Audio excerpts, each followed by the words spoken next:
been scientifically proven that we have approximately 1 second to influence a dog's behavior. That means we have 1 second to reward a dog for a behavior we would like them to repeat, and 1 second to correct a dog for a behavior we would not like them to repeat. And if the reward of the correction doesn't come within that 1 second, the dog won't make the connection. So it's very important to be able to deliver that reward within that first second if we're trying to teach our dog a new behavior. We have what's called primary reinforcers and condition reinforcers. When our dog does a behavior within that first second, we have to either deliver a primary reinforcer or a condition reinforcer. And I'm going to explain the two. A primary reinforcer is exactly that. It's the primary. It's food, toy, or affection. A condition reinforcer simply predicts the primary. An example of a condition reinforcer for a human would be money or a paycheck, because it has been conditioned by society to be reinforcing, because it predicts the primary. Now, this comes from the studies that were conducted by Ivan Pavlov. Some of you have heard about the dinner bell theory. Basically, he had a tone that would go off prior to his dogs being fed.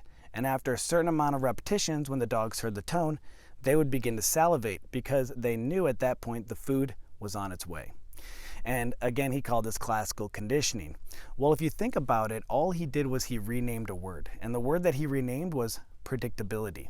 Because he's a scientist, he has to make it sound all scientific, right? But if you think about it, he did further studies. And if the sound went off while the food was being delivered to the dogs, or if the sound went off while the dogs were eating, they never became classically conditioned to the sound, because at that point, it is no longer predictable. The sound must precede the delivery of the reward by a split second.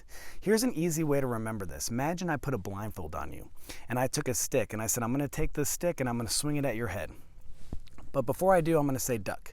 So I say duck, then I swing the stick, giving you just enough time to duck before I hit you with the stick. But what if I did this?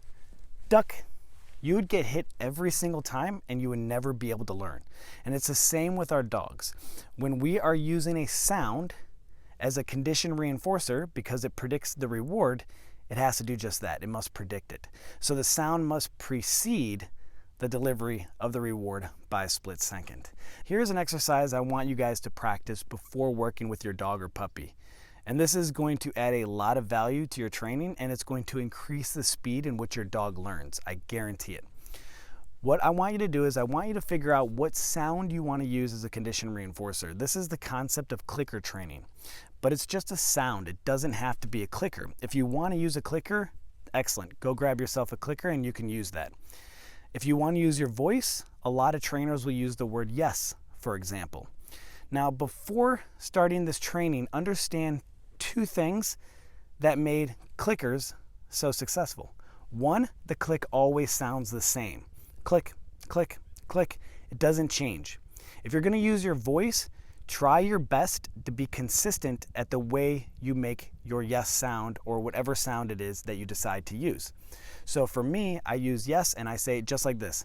Yes, yes, yes. You have to sound like a broken record. We have a tendency to let our emotions get involved when we're training. So your yes may go from yes to yes. And we don't want to do that. We want our yes to be consistent, because at that point, it's no longer a condition reinforcer. Now you're praising the dog. So again, make sure the sound is very consistent. The second reason why clickers were so successful is because it's much easier to separate two physicals than it is to separate a physical from a verbal. So click, reward. Click, reward is much easier than yes, reward. Your mind and your body want to move at the same time. You're going to want to do this. Yes, but that's incorrect, and yes is correct. So this is what I want you to practice. If you're using a clicker, practice click, reward. Click, reward. Click, reward. Get yourself used to doing that. If you're going to use your voice, yes, reward. Yes, yes. Making sure that the yes comes before you start to move. And I also recommend filming this. A lot of times we may start pairing our physical with our verbal and we won't even realize it. And physical paired with verbal, physical overrides the verbal, becomes the only cue for the behavior. So make sure you separate it. Yes, and then reward.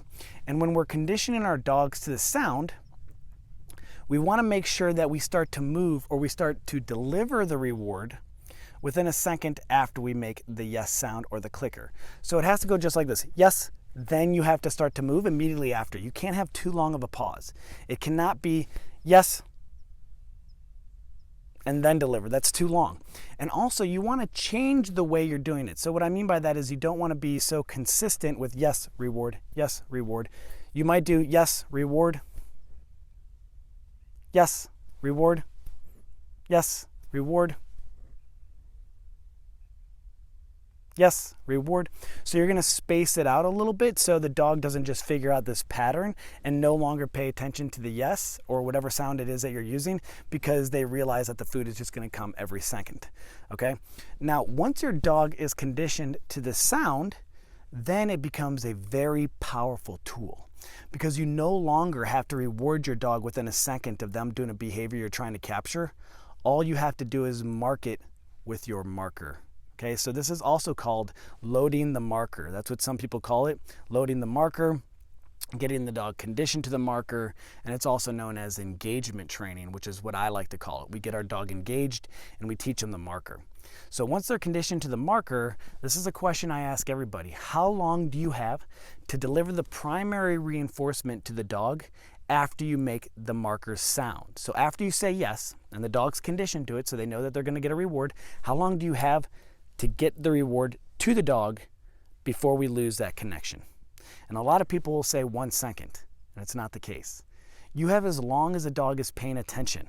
Our dogs are not goldfish. They don't forget things every single second. They remember places, they remember people, they remember where they bury their bone. It's just that we can't sit down with a dog 5 minutes after doing a behavior and say, you know that sit you did earlier? I really like that behavior. Here's a reward. The dog's going to think they're getting a reward for what they were doing right there, not for the sit they did 5 minutes prior. And this is the same for things that they do that you may not like. If you come into the house and you see that your dog went to the bathroom by the front door, and you start to yell at them for going to the bathroom by the front door, whatever your dog is doing in that moment in time is what they're going to think they're being corrected for.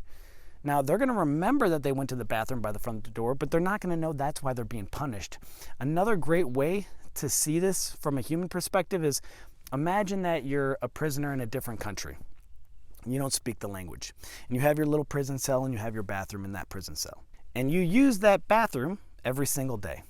And one day you're bored and you start to carve on the wall. And the guards see you carving on the wall and they run in, yelling in some language you don't understand, and they grab you and they put your face into the toilet. Are you going to think that they're putting your face into the toilet because you used the toilet? Or are you going to think that they're putting your face into the toilet because you're carving on the wall? You're going to think it's because you were carving on the wall. It's the same with the dog. So we just want to be clear with how we communicate with our dogs. This is very important. So final note, make sure we make the sound before we deliver the reward. Once the dog is conditioned to the sound, this is a tool that we're going to be able to use throughout the dog's training.